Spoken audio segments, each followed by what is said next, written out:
Hi welcome back to my channel. ఈరోజు కథ మిస్సమ్మ 38వ భాగాన్ని వినేద్దాం. ఇంటి ముందు కారు ఆపి వెనక్కి తిరిగి చూసేసరికి పెదవులు ముడిచి ముద్దుగా పడుకొని కనిపించింది అభి. తనని లేపాలి అనిపించక కార్ స్టీరింగ్ మీద వేలు ఆడిస్తూ అక్కడే కూర్చున్నాడు అర్జున్. ఎంతటికీ లేవదే, ఈ పిల్లకి సునామీ వచ్చినా నిద్ర మధ్యలో లేవదు అని కొనుక్కుంటూ బ్యాక్ డోర్ ఓపెన్ చేసి సీట్ బెల్ట్ తీస్తుంటే అర్జున్ చేయి తగిలి కళ్ళు తెరిచి అర్జున్ వైపు చూసి కళ్ళు మూసుకుంది అభి. ఓయ్, నన్ను చూసి పడుకుంటున్నావేంటి? ఎవడి కోసం తీసుకుని వెళ్ళడు, వాడే తీసుకుని వెళ్తాలే అని అనుకుంటున్నావా? ఎత్తి చెరువులో పడేస్తాలే అన్నాడు.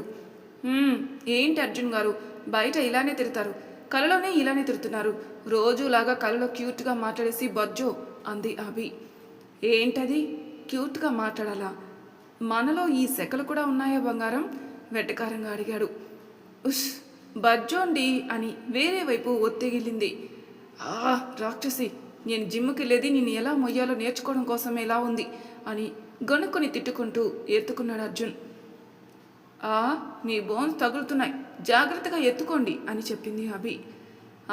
ఎత్తుకుంటారు, అందుకేగా నేను పుట్టింది అని అభిని దింపి మెడలో ఉన్న చున్నీ తీసేలోపు కళ్ళు గబుక్కున తెరిచింది అభి. ఈసారి నుండి నీ చున్నీ మీద చెయ్యేస్తే లేస్తావన్నమాట, దానికి నాకు ఈ మోత ఎందుకు దండగా అన్నాడు అర్జున్. పెళ్ళాన్ని మోసే వరం ఇస్తే కళ్ళకి అద్దుకొని తీసుకోవాలి అర్జున్ గారు, అలా విసుక్కోకూడదు అంది అభి. వావ్, కళ్ళు తెరిపించేశావు అభి అన్నాడు వెటకరంగా. మూతి 30 వంకరలు తిప్పి గుడ్ నైట్ అంది. అభి రూమ్ డోర్ దగ్గర వేసి బయటికి వెళ్ళిపోయాడు అర్జున్. అందరూ వెళ్ళిపోయాక రాహుల్ ఫ్రెష్ అయి వచ్చేసరికి మేడ మీదకి రమ్మని మెసేజ్ చేసింది వాళ్ళ వైఫ్ ప్రియా. ఇప్పుడా అనుకుంటూ మెట్లు ఎక్కుతుంటే ఎక్కడికి రా అంది ఆంటీ. మేడ మీదికి అన్నాడు రాహుల్. దేనికి? ప్రియా ఉంది పైన అన్నాడు రాహుల్. మీకింకా ముహూర్తాలు పెట్టలేదు తెలుసు కదా అంది ఆంటీ.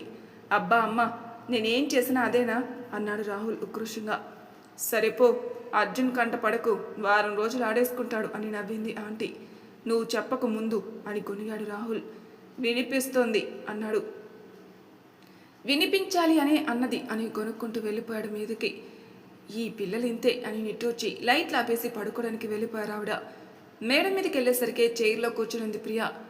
ఏంటి రమ్మన్నావు నవ్వుతూ అడిగాడు. ఏం లేదు, ఊరికే, పెళ్ళికి ముందు మనకి సరిగ్గా మాట్లాడుకోవడం అవ్వలేదు కదా, అందుకే అంది చిన్నగా నవ్వుతూ. కాలం మరిచి వాళ్ళిద్దరూ మాటల్లో మునిగిపోతుంటే ఆవలింతలు తీస్తూ మరీ వింటుంది అతని మాటలు. వెన్నెల్లో కూర్చున్నట్టు ఎంత హాయిగా ఉంటాయో అతని మాటలు. ఒక భర్త అనే ఫీలింగ్ కంటే ఎక్కువ ఫ్రెండ్ అనే ఫీలింగే ఇస్తాడు ఆమెకి. అందుకేగా కలిసింది 2-3 సార్లైనా పెళ్ళికి అంత కాన్ఫిడెంట్గా ఓకే చెప్పింది. నిద్ర వస్తున్నట్టుంది కదా, పడుకో, మళ్ళీ పొద్దున లేవాలిగా, పూజలు అంటారు అని నవ్వాడు చిన్నగా. పాపం మీ ఫ్రెండు అభి కూడా చాలా అలసిపోయారు అంది ప్రియా. ఫ్రెండ్ కాదు, బెస్ట్ ఫ్రెండ్ అన్నాడు రాహుల్. ఓకే బాబా, మీ బెస్ట్ ఫ్రెండ్ అంది ప్రియా. పద అని బాల్కనీ డోర్ క్లోజ్ చేసి కిందికి తీసుకుని వెళ్ళిపోయాడు రాహుల్. పొద్దున్నే 6 అయ్యేసరికి లేపి స్నానాలు చేయించి సత్యనారాయణ వ్రతం స్టార్ట్ చేయించారు. అభి వాళ్ళు వెళ్ళేటప్పటికే ఇద్దరు పీటల మీద కూర్చోవడంతో సారీ ఆంటీ, లేట్ అయిపోయింది అని ఎగురుకుంటూ కిచెన్లోకి దూరిపోయింది అభి. అన్నీ నీకు రెడీగా పెట్టాను చూడు నాన్న అన్నారు ఆంటీ. ఆంటీ, ఒక్క పావుగంట అని ప్రసాదం చేసి మండపం దగ్గర పెట్టేసి వంట చేస్తున్నప్పుడు దూపిన చీర మామూలుగా సరిచేస్తూ వెళ్ళి కూర్చుంది. అసలే వేడిగా ఉందేమో, అందులో పొగ, చెమటలు పట్టేసి తుడుచుకుంటూ చేతులతో గాలి విసురుకుంటూ కూర్చుంది అభి. అభి, ఒక్కసారి ఇటురా అని తన చేయి పట్టుకుని కారులో తీసుకెళ్ళి ఏసీ ఆన్ చేసి కాసేపు రిలాక్స్ అవ్వు అన్నాడు అర్జున్. థ్యాంక్స్ అర్జున్ గారు అంది రిలాక్స్గా వెనక్కి వాలి. అప్పుడే ఆంటీ కూడా విండో నాక్ చేసి టిఫిన్ ఇచ్చి అభికి ఇవ్వమని వెళ్ళిపోయారు మళ్ళీ. ఓయ్ కోతి, లే అన్నాడు అర్జున్. నేనేం పడుకోలేదు, జస్ట్ అలా కళ్ళు మూసుకున్నానంతే అంది అభి. ఒప్పుకున్నానులే కానీ తినుపో అన్నాడు అర్జున్. పిచ్చ ఆకలిగా ఉందండి బాబు నాకు అంది అభి సరిగ్గా కూర్చుని స్పూన్తో గబగబా తినేస్తూ. వాటర్ బాటిల్ తన చేతికిచ్చి, నాకు వర్క్ ఆకాశంలోకి నిచ్చెన వేస్తుంది, వీడి పెళ్ళి కాదు కానీ లాస్ట్ 1 వీక్ నుండి కనీసం ముట్టను కూడా లేదు, ఏదో పైన పైన తీసేసి చేస్తున్నానే కానీ ఏం జరుగుతుందో ఏంటో అన్నాడు అర్జున్. అవన్నీ తనకి పట్టినట్టు టిఫిన్ కంప్లీట్ చేసి వెళ్దామా అంది అభి. భోజనాలు అయ్యాక తాంబూలాలు పెట్టేసి అందరినీ పంపించేశాక రాత్రికి భోజనం ఇక్కడే అర్జున్, మీకు ముహూర్తం టైంకి రా అభి, వాయినం ఇవ్వాలి అన్నారు ఆంటీ. ఆంటీ వస్తాను అంది అభి. రాత్రి రాహుల్ వాళ్ళ ముహూర్తం టైంకి అందరికీ వాయినాలు ఇచ్చాక ప్రియాతో వాళ్ళ చుట్టాలు మాట్లాడుతున్న మాటలు విని కళ్ళు పెద్దవి చేసి చూసింది అభి. ఇదేంటి, ఇలాంటివి నాకు ఎవరూ చెప్పలేదు, తనకెందుకు చెప్తున్నారు అని అనుకుంటూ, అయినా ఇలాంటి మాటలు చెప్పడం అవసరమా, వీళ్ళెంత ఎంబారెసింగ్గా ఫీల్ అవుతారు అని మనసులో గొనుక్కుంటూ నించునుంది. నీకేమైనా అడగాలి అనిపించి మా దగ్గర మొహమాట పడితే ఇదిగో ఈ పిల్ల, నీ వయసు పిల్లనే కదా, తనని అడుగు అని వాళ్ళు బయటికి వెళ్ళిపోయారు. దేవుడా, వీళ్ళేంటి నన్ను బుక్ చేశారు, నాకేం తెలుసు ఏంకి చెప్పడానికి అనుకుంటూ అదొక రకంగా నవ్వింది అభి. అభి అని ప్రియా పిలిచేసరికి, నన్నేం అడక్కో, నాకేం తెలీదు, కనీసం బేసిక్స్ కూడా తెలీదు నాకు కంగారుగా చెప్పింది అభి. ఆ అని విచిత్రంగా చూసి, నీ లిప్స్టిక్ షేడ్ ఏంటి, నిన్న చాలా బాగుంది అనుకున్నాను, అడగడం మర్చిపోయాను అంది ప్రియా. ఓ అదా, సరిగ్గా గుర్తులేదు, ఇంటికెళ్ళాక చూసి పిక్ పంపిస్తాను అంది అభి. ఓకే ప్రియా పద, ఇంకా లేట్ అవుతుంది అంటూ వచ్చారు ప్రియా వాళ్ళ మమ్మీ. ప్రియా లోపలికి వెళ్ళేసరికి బెడ్ మీద కూర్చున్నాడు రాహుల్. టెన్షన్ పడకు చిన్నగా చెప్పాడు. టెన్షన్ కాదు, బట్ నర్వస్నెస్. పర్వాలేదు, ఇప్పుడేమంత తొందర లేదు కానీ కూర్చో, ఏమైనా కబుర్లు చెప్పు అన్నాడు రాహుల్. కబుర్లు కాదు కానీ అని తన చేతిలో ఉన్న గ్లాస్ పక్కన పడేసి రాహుల్కి అభిముఖంగా కూర్చుని, మీ ఫ్రెండ్కి అదే మీ బెస్ట్ ఫ్రెండ్ అర్జున్ గారికి పెళ్ళై ఎన్ని రోజులైంది అంది. 4 నెలలు దాటింది. వాళ్ళది అరేంజ్ మ్యారేజ్డా అంది క్యూరియస్గా. కాదు, లవ్ అన్నాడు రాహుల్. వాట్ అని అరిచింది కీచుగా. ఏంటా రియాక్షన్ అన్నాడు అర్థం కాక. వాళ్ళది లవ్ మ్యారేజా, ఎన్ని రోజుల నుండి పరిచయం? అభి మాస్టర్స్కి వచ్చిన దగ్గర నుండి మాకు పరిచయమే, ఇట్స్ బీన్ 2 years అన్నాడు రాహుల్. నిజమా అంది మళ్ళీ. ఇప్పుడు నీకు అబద్ధం చెప్తే నాకేం వస్తుంది అన్నాడు రాహుల్. అలా అని కాదు, బట్ అని నసికింది. ఫీల్ ఫ్రీ ప్రియా, నువ్వేదైనా చెప్పాలి అనుకున్నా ఖచ్చితంగా చెప్పచ్చు. నా దగ్గర ఇలా మొహమాటంగా ఉంటే మనమిద్దరం భార్యాభర్తలు ఎలా అవుతాం అన్నాడు నెమ్మదిగా తన చేయి మీద చేయేసి. అంటే అభికి మ్యారీడ్ లైఫ్ గురించి ఏం తెలియదండి. ఒకవేళ లవ్ మ్యారేజ్ అయితే అలా ఎందుకుంటారు, అరేంజ్డ్ అయితే ఎవరో ఒకరికి ఇష్టం లేదేమో అనుకోవచ్చు కానీ అంది ప్రియా. వాళ్ళది లవ్ మ్యారేజ్ కానీ ఒక సైడ్ మాత్రమే, ఇద్దరి మధ్య ఉండాల్సిన ప్రేమ కంటే ఎక్కువ ప్రేమ ఉంది. అభి లవ్స్ అర్జున్, కానీ అర్జున్కి ఇంకా క్లారిటీ లేదు అన్నాడు రాహుల్. దేవుడా అని నోటికి చేతులు అడ్డంగా పెట్టుకుంది. అని వాళ్ళ పెళ్లి జరిగిన సినారియో మొత్తం చెప్పాడు రాహుల్. అంటే అర్జున్ గారుకున్న రఫ్ పాస్ట్ కోసం అభికి తెలీదా, అంతే కదా? అలా ఎలా చేస్తారు రాహుల్, మీరు దాచింది ఎంత పెద్ద నిజమో తెలుసా? 1000 అబద్ధాలాడైనా పెళ్లి చేయమనేది పాత సామెత. ఇప్పుడు అలాంటి ఓల్డ్ ఫ్యాషన్ సామెతలు వాడితే మూతి మీద వాత పెడతారు. ఒకప్పుడు ఎలా ఉన్నా అడ్జస్ట్ అయ్యేవారు కాబట్టి పెళ్ళయ్యాక నిజాలు బయటకు వచ్చినా పెద్దగా ఫరక్ పడదు అని అనుకునేవారు. కానీ ఇప్పుడు ఈ ఇంటర్నెట్ యుగంలో మీరు ఇలా నిజాలు దాచడం అస్సలు బాగోలేదు. తన భర్త జీవితంలో ఏం జరిగిందో తెలుసుకోవాల్సిన హక్కు అభికుంది. అది చెప్పిన తర్వాత తను అతనితో కలిసి ఉండాలా, విడిపోవాలా, వేరే లైఫ్ చూసుకోవాలా అనేది తన డెసిషన్ అవుతుంది. కానీ మన నిజాలు దాచేసి వాళ్ళు కలిసి ఉండాలి అనుకోవడం మూర్ఖత్వం అవుతుంది. ఈరోజు కాకపోతే రేపైనా తెలుస్తుంది నిజం తనకి. అసలు అంజలికి తిక్కరేగి తనే మొత్తం అభికి చెప్పేస్తే తన పాయింట్ ఆఫ్ వ్యూ చెప్తుంది. కానీ మీరు మాత్రమే థర్డ్ పార్టీ కింద అసలు ఏం జరిగిందో చెప్పగలరు. సో నా మాట విని రేపో ఎల్లుండో అభిని కలిసి నిజం చెప్పేయండి అంది ప్రియా. ఏం మాట్లాడుతున్నావు ప్రియా, అలా చేస్తే వాళ్ళు విడిపోతారు కంగారుగా చెప్పాడు రాహుల్. చెప్పకుండా ఎన్ని రోజులు దాస్తారు రాహుల్? ఇంకొక 6 నెలలు లేదా సంవత్సరం, ఆ తర్వాత? మీరు చెప్పకపోతే అంజలి, తను కాకపోతే ఇంకెవరో, కానీ ఎవరో ఒకరు ఎలాగోలా అభికి నిజమైతే చెప్తారు కదా. కానీ మీ ద్వారా కాకుండా బయట వాళ్ళ ద్వారా అభికి నిజం తెలిసిన రోజు మీ పాయింట్ ఆఫ్ ఆర్గ్యుమెంట్ చెప్పుకునే ఛాన్స్ కూడా ఉండదు. అప్పుడు ఆ అవతల వాళ్ళు ఏది చెప్తే అదే నిజమని అభి అనుకుంటుంది అంది ప్రియా. ఆ మాట వినగానే ఆలోచనలో పడ్డాడు రాహుల్. ఇదంతా ఏదో మిమ్మల్ని సాధించాలని చెప్పడం లేదు రాహుల్. రేపొద్దున నా ఫ్రెండ్ లైఫ్ నా చేత్తో నీ పాడు చేశాను అని గిల్ట్ ఫీలింగ్ మీకు ఉండకూడదని చెప్తున్నాను. ఇక మీదట మీ ఇష్టం అంది ప్రియా. థ్యాంక్స్ ప్రియా, తన చేతిని ముద్దు పెట్టుకుంటూ చెప్పాడు రాహుల్. అరచేతి మీద పెట్టిన ముద్దుకే తన చెంపలు చెర్రీలుగా మారిపోయాయి. పరిచయమే పరిణయం కాగా పరిణయం ప్రణయానికి దారితీసింది. అలిసి సొలిసిన దేహాలు సృష్టి కార్యంలో మునిగి తేలాక ప్రియాని జాగ్రత్తగా తన గుండె మీద పడుకోబెట్టుకుని తల నిమురుతూ బుగ్గ మీద ముద్దిచ్చి థ్యాంక్ యూ అన్నాడు. చిన్నగా నవ్వి రాహుల్ చుట్టూ చెయ్యేసి, సిగ్గుగా లేదా మీ ఫ్రెండ్ తర్వాత పెళ్లి చేసుకున్నా ముందే ఫస్ట్ నైట్ చేసుకోవడానికి అని అడిగింది నవ్వుతూ. ఓ ఇది మరీ బాగుంది. రామాయణం మొత్తం విని రాముడికి సీత ఏమవుతుందని అడిగినట్లుంది. అసలు మ్యాటర్ అంతా పెళ్లికి ముందే అయిపోయింది అనే కదా చెప్తున్నాను అన్నాడు రాహుల్. అవుద్ది సారు, ఆయన గురించి కాబట్టి మీరు చెప్తున్నారు, అదే మీ గురించి అయితే మీరు చెప్తారా అంది కళ్ళు రెపరెపలాడిస్తూ. అబ్బో, నిజం చెప్పాలంటే నాకు కూడా అలా గర్ల్ ఫ్రెండ్స్ మెయింటైన్ చేయాలనే ఉత్సాహం ఉండేది, కానీ అంజలిని చూశాక చచ్చిన లవ్ అనేది చేయకూడదని ఫిక్స్ అయ్యి ఇదిగో ఇలా సింగిల్ సింతకాయలాగా మిగిలిపోయాను. కానీ అభిని చూశాక భయం తగ్గింది, ఒక వైఫ్ కావాలనిపించింది. అందుకే ఇదిగో ఈరోజు నీతో అన్నాడు రాహుల్. సో క్యూట్ అని బుగ్గలు లాగి నాకు నిద్ర వస్తుంది బజ్జుంటాను అంది.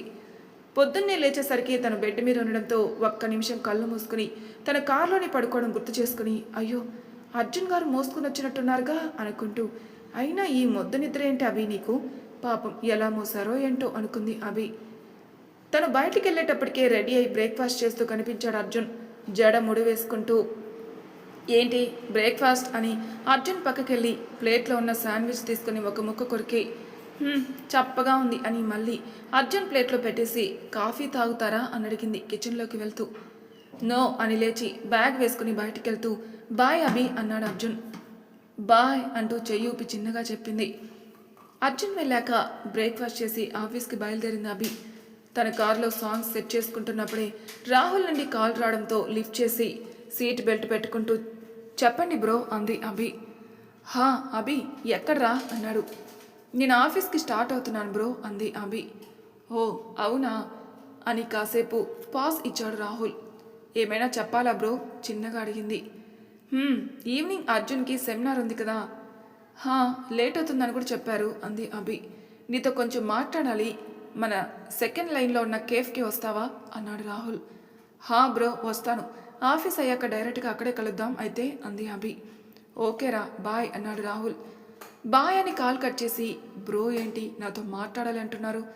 నోనో ఇప్పటికే లేట్ అయింది, కాన్సన్ట్రేషన్ అభి, టైంకి ఆఫీస్కి వెళ్ళిపోవాలి అని తనకి తన మోటివేషన్ ఇచ్చుకుని కార్ స్టార్ట్ చేసి బయలుదేరింది అభి. ఇప్పుడు హ్యాపీయా అన్నాడు రాహుల్. చాలా అని చేతులు చాచి హక్ చేసుకోవడానికి రమ్మని పిలిచింది ప్రియా. ఈవినింగ్ వరకు వర్క్లో తల మునకలై వచ్చేటప్పటికే రాహుల్ చెప్పిన కేఫ్ దగ్గర కార్ పార్క్ చేసి లోపలికి వెళ్ళింది అభి. హాయ్ అని చెయ్యి ఊపాడు రాహుల్. ఇక్కడున్నారా అని చిన్నగా నవ్వుకుంటూ వచ్చి రాహుల్కి ఎదురుగా కూర్చుంది అభి. ఏంటి బ్రో రమ్మన్నారు అని మెనూ బుక్ తీసి చూస్తూ అడిగింది. డైరెక్ట్గా ఎలా చెప్పాలో అర్థం కాక ఫస్ట్ ఏమైనా ఆర్డర్ చేయి, తింటూ మాట్లాడుకుందాం అన్నాడు రాహుల్. హా బాబా ఐఆమ్ స్టార్వింగ్ అని చికెన్ బర్గర్ అంది అభి. నేను ఈ 16 రోజులు నాన్ వెజ్ తినకూడదు అభి, సో వెజ్ నాకు అన్నాడు రాహుల్. ఒక వెజ్ బర్గర్ ఒక చికెన్ బర్గర్ అని అక్కడ వెయిటర్కి చెప్పి డ్రింక్స్ మెనూ చూస్తుంది అభి. తనేదో మాట్లాడడానికి గొంతు సవరించేలోపే బేరర్ తెచ్చి ఫుడ్ టేబుల్ మీద పెట్టడంతో కామై అభి వైపే చూస్తాడు. గ్రీన్ యాపిల్ మోజిటో నాకు, మీకు ఐస్ టీ. హా ఓకే మేడం అని వెళ్ళిపోయాడు బేరర్. ఫుడ్ వచ్చింది, ఏదో పిచ్చాపాటి మాట్లాడుకుని తినేశారు కానీ చెప్పడానికి ధైర్యం చాలక అస్సలు మ్యాటర్ స్టార్ట్ చేయలేదు రాహుల్. ఏదో చెప్తానన్నారు, ఫుడ్ వచ్చింది తినేసాం కూడా, ఇంకా చెప్పలేదు అంది అభి. అదే అభి, హా అంజలి కోసం. అంజలి కోసం ఇంకే ఉంది, ఆ రోజే చెప్పారు కదా అంది అభి. అది కాదభి అని అభి చేతులు పట్టుకుని నేను చెప్పేది సరిగ్గా విను, మొత్తం విను, క్లియర్గా విను, ఆ తర్వాత నువ్వేమైనా మాట్లాడాలి అనుకుంటే మాట్లాడు అన్నాడు రాహుల్. సరే అన్నట్టు తలూపింది. అంజలి మాకు మాస్టర్స్లో క్లాస్మేట్ అంటూ స్టార్ట్ చేశాడు రాహుల్. ఇండియాలో బీటెక్ ఒకటే కాలేజీలో కంప్లీట్ చేశాం అర్జున్ నేను. ఆ తర్వాత మాస్టర్స్కి ఎగ్జామ్ రాసి అప్లై చేసుకుంటే ఇద్దరికీ వచ్చింది ఇదే యూనివర్సిటీ. మా కాలేజీలో మాస్టర్స్కి అప్లై చేసిన అందరిలో సేమ్ కాలేజీ వచ్చింది మా ఇద్దరికి. బీటెక్లో మేమేం అంత క్లోజ్ ఫ్రెండ్స్ కాదు, కానీ అర్జున్ అందరితోనూ ఫ్రెండ్లీగానే ఉండేవాడు. తను ఉంటే మంచి జోష్గా ఉండేది క్లాస్ అంతా. బట్ ఇక్కడ మాస్టర్స్ జాయిన్ అయ్యాకే మా ఇద్దరి మధ్య ఇంత క్లోజ్ బాండింగ్ వచ్చింది. ఇక్కడికి వచ్చాక ఇద్దరం యూనివర్సిటీ హాస్టల్లో జాయిన్ అయ్యి ఒకే రూమ్ షేర్ చేసుకునే వాళ్ళం. నిజానికి హాస్టల్లో రూమ్కి 4 మెంబర్స్, కానీ మన అర్జున్ గాడి ఓసీడీ గురించి తెలిసిందేగా, ప్రతిదీ క్లీన్గా ఉండాలి సార్కి. అందుకే మిగతా ఇద్దరు ఫీజు కూడా అంకులే పే చేస్తూ మా ఇద్దరికి ఒక హాస్టల్ ఇప్పించారు. కాలేజీ జాయినింగ్కి వారం ముందే వచ్చేసాం ఇక్కడికి పార్ట్ టైం జాబ్స్ వెతుక్కోవడం కోసం. నిజానికి వారికి పార్ట్ టైం చేయాల్సిన అవసరం లేదు, కానీ పేరెంట్స్ మీద డిపెండ్ అవ్వడం ఇష్టం లేక చేస్తూ ఉండేవాడు. కాలేజ్ ఫస్ట్ డే మేమిద్దరం వెళ్తుంటే అన్ని కాలేజీల్లాగానే ర్యాగింగ్ అంటూ ఆపేశారు సీనియర్స్. అప్పటికే అక్కడ ఉంది అంజలి. అప్పట్లో అంజలి ఇలా ఉండేది కాదభి. వాళ్ళది విజయనగరం. డైరెక్ట్గా అమెరికాలో మాస్టర్ చేయడానికి తప్ప ఇంకెప్పుడు ఆ ఊరు వదిలి బయటికి రాలేదు తను. గ్రాడ్యుయేషన్ వరకు అక్కడే కంప్లీట్ చేసింది. చాలా అమాయకంగా ఉండేది. లిటరలీ ఆ రోజు రాశి ఫలాల్లో తనకి ఎల్లో కలర్ వేసుకోమని చెప్పారని వేరే డ్రెస్ లేక ఎల్లో కలర్ లంగా ఓని కట్టుకొని వచ్చింది. మామూలుగానే వదలరు ఇక్కడ అమెరికన్లు. అలాంటిది ఇలా అడ్డంగా దొరికితే ర్యాకింగ్ చేయడానికి వదిలేస్తారా చెప్పు? ఆ లంగా ఓనితో కాలేజ్ అంతా తుడవమని ఆర్డర్ వేసేసరికి చీపురు కట్ట పట్టుకుని వచ్చేసింది బయటికి. మాకేమో తను క్లీన్ చేసిన దగ్గర మొత్తం చెత్త వేయమని ఆర్డర్ వేశారు. తను క్లీన్ చేసిన ప్రతి దగ్గర మేము చెత్త వేస్తుంటే ఏడ్చుకుంటూ ముక్కు చీదుకుంటూ మళ్ళీ మళ్ళీ తుడుస్తుందే గాని ఒక్క మాట కూడా అనలేదు. నాకు తెలిసినంత వరకు వాడికి అప్పుడే తన మీద ఒక సాఫ్ట్ కార్నర్ క్రియేట్ అయింది. నిజానికి నాకు కూడా తన మీద అప్పుడు సాఫ్ట్ కార్నర్ ఉండిందిలే. ఆ రోజు మొదలైంది వాళ్ళ ఫ్రెండ్షిప్. మేము సేమ్ క్లాస్, సేమ్ సెక్షన్ కూడా. అంజలి వాళ్ళ నాన్నగారు చాలా ప్యూర్ స్కాలర్షిప్ మీద అమెరికాకు వచ్చింది తను. ఇక్కడ వరకు రావడం అయితే స్కాలర్షిప్ మీద వచ్చింది, కానీ నాకు ఇక్కడి నుండి ఎలా బ్రతకాలో అర్థం కాలేదు ఆమెకి. ఖర్చులకి ఇంట్లో వాళ్ళ మీద ఆధారపడకుండా బ్రతకాలని తను కూడా ఒక 2-3 పార్ట్ టైమ్స్ చేసేది. ఫస్ట్లో మేమందరం ఫ్రెండ్స్ అభి. కానీ ఏం జరిగిందో ఎలా జరిగిందో తెలీదు. ఎక్కడ చూసినా అంజలి, ఏం చేసినా అంజలి, ఎవరితో మాట్లాడినా అంజలి. ఒక విధంగా అర్జున్కి ఆ పదం తప్ప ఇంకేం తెలియనట్టు అయిపోయింది లైఫ్. అందరూ అనడం వల్లనో ఇంకేమో కానీ అర్జున్కి కూడా తనంటే ఇష్టం స్టార్ట్ అయింది. అదే వాడి పతనానికి మొదటి అడుగయింది అన్నాడు రాహుల్. మరి తర్వాయి భాగంలో ఏం జరుగుతుందో నెక్స్ట్ ఎపిసోడ్లో తెలుసుకుందాం. అంతవరకు నా ఛానల్ సబ్స్క్రైబ్ చేయని వాళ్ళు ప్లీజ్ సబ్స్క్రైబ్ చేసుకోండి. లైక్ చేసి షేర్ చేయండి. మీ అభిప్రాయాలు నాకు కామెంట్ రూపంలో తెలియజేయండి. Thank you for listening.